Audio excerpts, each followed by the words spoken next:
In the mid-1990s, immediately after I left graduate school, I went to work for Elektra Records at 75 Rockefeller Plaza as a junior designer.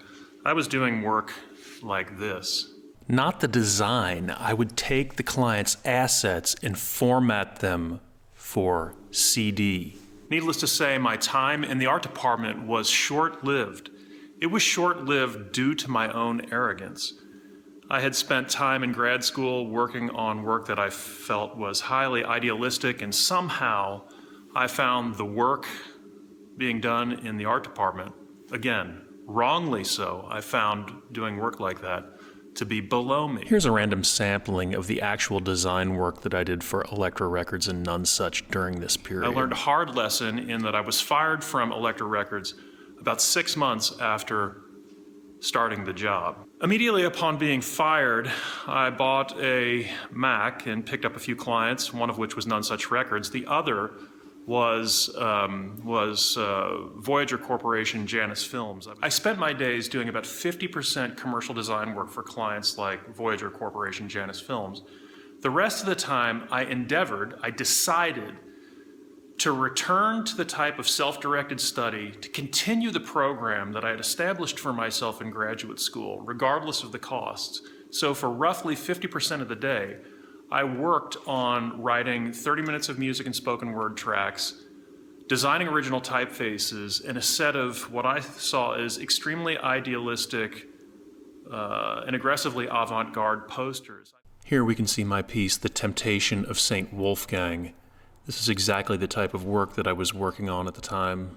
During this initial period of having my own studio, in quotes, I was actually doing a tremendously large amount of production work for None Such Records, and I had to put the brakes on that. I had to be very disciplined about working on my own work, like this piece entitled Focus on the Cathode Kingdom and the Focal Length of Fame. I put those together into a package called Throwing Apples at the Sun, which Emigre Music, or Emigre Magazine, picked up and distributed. When I was at a client meeting almost immediately after the release of this project at the Voyager Corporation, if I remember correctly, we were discussing my design for Onibaba. The guy that I was meeting with said, "Have you seen the most recent issue of Print Magazine?" I said, "No." He held up the Print Magazine issue, which was a parody issue. So the designers and the editor at Print Magazine, I guess, had put together 75% of the magazine, or 80% of the magazine were fictitious parodies of both design and advertising work. But at the back of the magazine, they had a very small section that said we couldn't make this up if we tried, and they featured at the very end my poster, The Conversion of St. Paul. So here I was, 25 years old, being justifiably just fired from Elektra Records for my own arrogance, and found myself being ridiculed by the major design magazine in New York at that time. So to be honest with you, I felt a deep sense of humiliation. Because we're just discussing this among friends, right?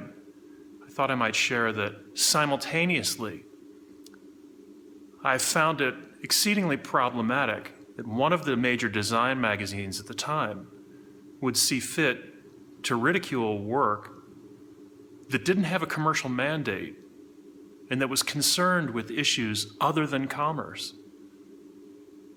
I found it, and continue to find that exceedingly problematic. But I endeavored in that moment, I decided in that moment to double down on doing the type of work that I really believed in. I contacted a off-Broadway theater called Here that had just opened in Soho. And the director of the theater agreed to meet with me. We had a coffee, and I expressed the desire to do a series of technologically mediated poetry readings. She said, "Sure, how about one performance a month for a 6-month run?" And I said, "Okay." I mean, it was really that simple. So what I did was I took Throwing Apples at the Sun, which was a application that I had programmed, which I'll show in a second, projected it, advertised to my colleagues and people that I knew in the area that I was going to be doing this run. People showed up. I did a performance piece, and nearly immediately I was invited to perform, among other places, in Italy. The point being that each time I faced a failure, I decided to double down on doing the type of work that I was passionate, committed, and believed in, and that has paid off.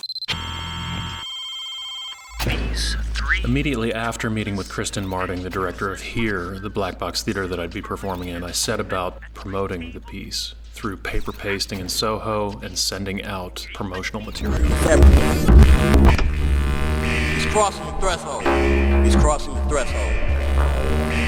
Throughout the mid to late 1990s, I more or less performed once a month throughout Europe and America.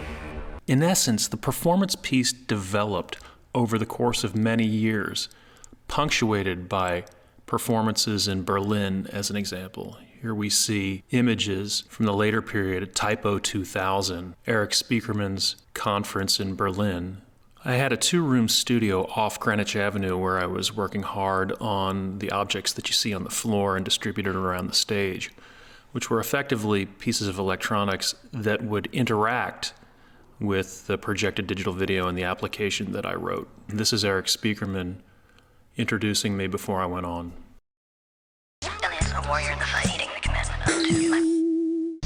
The performance piece was all based around a desktop application that I wrote that wove graphics, spoken word poetry, bass beats, suburban hip hop, sound effects, all into a cohesive whole.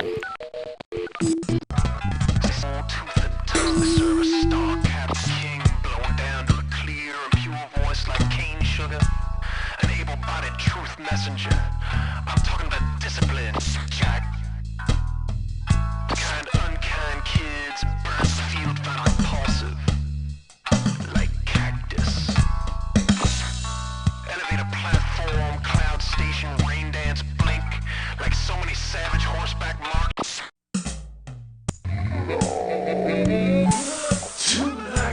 I was disciplined about splitting my days between raising money to fund my experimental work through commercial design work and actually working on both the performance piece, posters, spoken word poetry, and film video.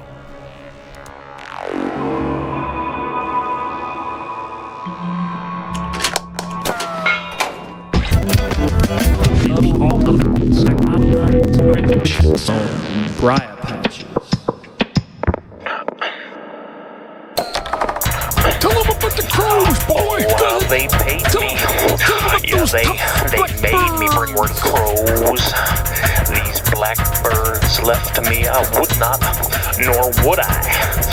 No, I could not. Porcupine pig's feet. We chewed ape meat.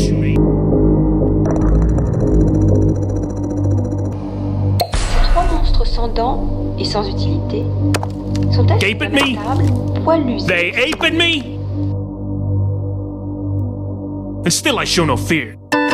Ladies and gentlemen, we have an absolutely wonderful opportunity for the Mobility Topper this evening. We have a deal that is by far, the best, and I do mean the best. Hey, Typo Bear 3D Punch, sure. Have you seen type like that? I don't think so.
Nate was a 5-time loser and a scoundrel.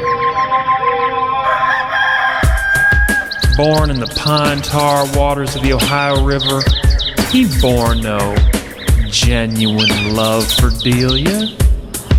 He was a man ruled by envy. Did you know I'm your baby? Did you know I'm your girl?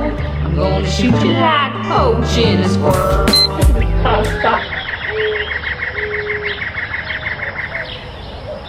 God damn, kid, that cat was on me. God damn, kid, that cat was on me. You feared them beasts mad for like ages and shit, dig? I had to call him out. Hey, Henry! Last shout! Put down the origins of Hieronymus Bosch and let's fight to the death like caged animals with your command of the native tongue, linguistic dexterity, and your prose so generously peppered with obscenities. You should trounce me like an old lady. That's some kind of funny life you're leading. I wonder who you stole it from.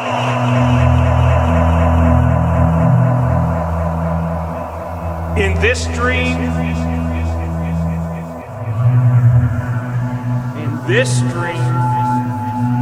Henry responds. These 3 toothless and useless monsters sit furry and spent at my table. Slack-jawed beasts gape at me. They ape at me, and still I show no fear. Who is you, quizzically I quiz? Who sent you monkeys? You'll take quite a beating, a pummeling, a pugiling. If you fail to answer the song of the tiger slug, the canticle of the African violet, or the truth, as you understand it now,